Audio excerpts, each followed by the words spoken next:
हो गई, ऐसा क्या हो गया कि जो अभी दिक्कतें आ रही हैं, आपको हर एक चीज़ को मैनेज करना पड़ रहा है?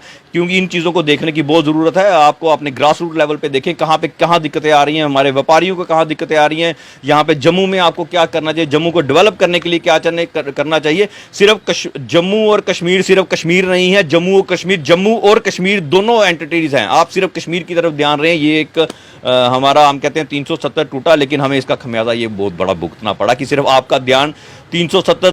ये कोई ऐसी बात नहीं है कि बीजेपी काम अच्छा कर रही है, सेंटर में भी अच्छा कर रही है, लेकिन हमने जब 370 दफ़ा टूटी थी तो हम पूरे जम्मू में एक खुशी का लहर चली थी। सभी ने ढोल बाजे बजवाए थे कि जम्मू में हमारा 370 दफ़ा बहाल हुई। कहने का मतलब ये है कि हमें बाद में पता चला कि जो 370 दफ़ा होने के बाद बाहर के लोग यहाँ गुंडागर्दी बढ़ गई। दूसरा, यहाँ जम्मू में काम बिल्कुल ख़त्म हो गया। ट्रेन जो है वो श्रीनगर चले गई, कोई कटरा चले गई। उसके बाद जो सेक्रेटरीट हर 6 महीने में जम्मू में आते थे वो बिल्कुल कश्मीर में चले गए। सेक्रेटरीट का काम भी यहाँ जम्मू में ख़त्म हो गया। हमें नहीं पता लगा कि 370 दफ़ा में हमें फ़ायदा के नुकसान है। अभी व्यापारी मंडल का पूरे जम्मू में हमने कभी इतना सोचा भी नहीं था, जो हमारी बुरी हालत हो गई है।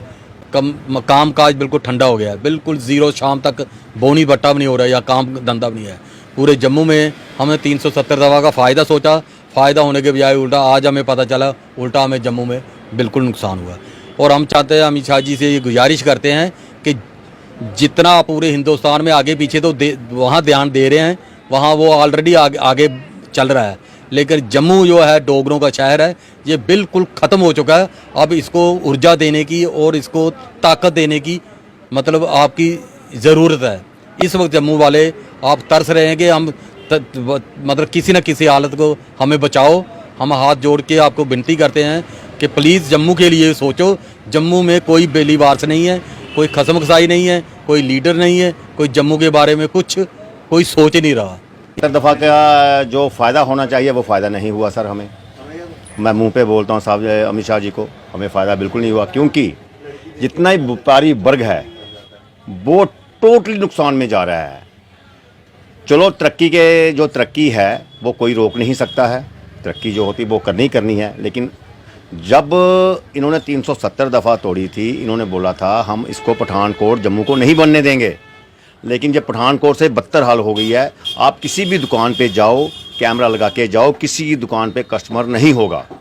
ऐसा अगर 370 दफ़ा लगानी ही थी, कोई ऐसे फैसले करने थे जम्मू को लोगों के लिए। जो भी है आप कश्मीर के लिए ही हमेशा फैसला करते हो, हमेशा कश्मीर को ही बढ़ावा दे रहे हो। हमने सोचा था जब बीजेपी की सरकार आएगी वो जम्मू के हित के में ज़्यादा बोलेगी, लेकिन ये भी कांग्रेस वाली सरकारों की तरह ही चली हैं। इन्होंने जम्मू के हित के लिए इतना कुछ नहीं किया जितना कश्मीर के लिए किया है। ये तो भेदभाव होता ही है, और इन्होंने भी किया है हमारे लिए। हर एक के बारे में वर्ग के बारे में सोचना चाहिए कि इनका जो दारोमदार है कैसे चलना चाहिए। व्यापारी वर्ग बहुत नाराज़ है जी।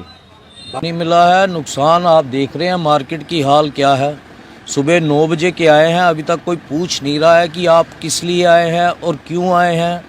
बाकी देखो कि 370 धारा बोल रहे हैं कि लौटेगी, वापस लौटेगी या सेक्रेटरीट आएगा। ये मुद्दे हैं बाद के। जो आज के समय में व्यापारी लोग जो भुगत रहे हैं, जो आम जनता भुगत रही है, वो आके यहाँ पे आके देखे तो सही कि रघुनाथ बाज़ार में क्या हाल है। लोग बोलते हैं कि इसको हेरिटेज बनाएंगे, इसको स्मार्ट सिटी बनाएंगे। स्मार्ट सिटी के नाम पे पता नहीं कितने लोगों ने अपने घर परिवार बना लिए। आने वाले समय में क्या होगा क्या नहीं वो हमें नहीं पता। बाकी आज का फ्यूचर टाइम जो चल रहा है वो बिल्कुल ही बेकार हो चुका है। पहले कोरोना ने मार दिया, 370 धारा टूट गई, सेक्रेटरीट वापस नहीं आया, टूरिस्ट है नहीं, ट्रेन चली गई कटरा से कनेक्ट हो गई श्रीनगर। तो जम्मू में क्या कोई देखने के लिए प्लेस ही नहीं है। क्या लोग देखने आएंगे मुझे ये बताएं। आपके माध्यम से मैं पूछना चाहता हूँ सरकार से कि क्या बनेगा जम्मू वासियों का। व्यापार हद से ज़्यादा क्रिटिकल कंडीशन में चला गया है, काम है नहीं। बाकी जब तक ये बोलेंगे नहीं तो हमें समझ आएगा ना सरकार क्या करती है। आपस में ही करती है ना, आम जनता को पूछ के थोड़ी ना करती है। कि धारा 370 टूटने से तोड़ी तो है, लेकिन उसके बाद इन्होंने दरबार मूल की जो प्रथा थी वो भी बंद कर दी। और ये जो प्रथा थी महाराजा हरि सिंह के टाइम पे चली हुई थी।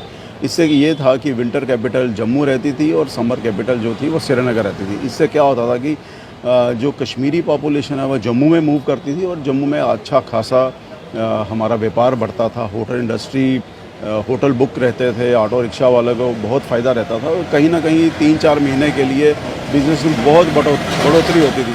और क्या होता है कि ये एक एडिड पॉपुलेशन जो जम्मू में आती थी वो परचेज़ करती थी। और जैसे हम भी लोग बाहर जाते हैं तो कहीं ना कहीं हम भी अपना पैसा खर्च करते हैं। तो 370 तोड़ने का ये मतलब नहीं था कि आप दरबार मूव को ही वापस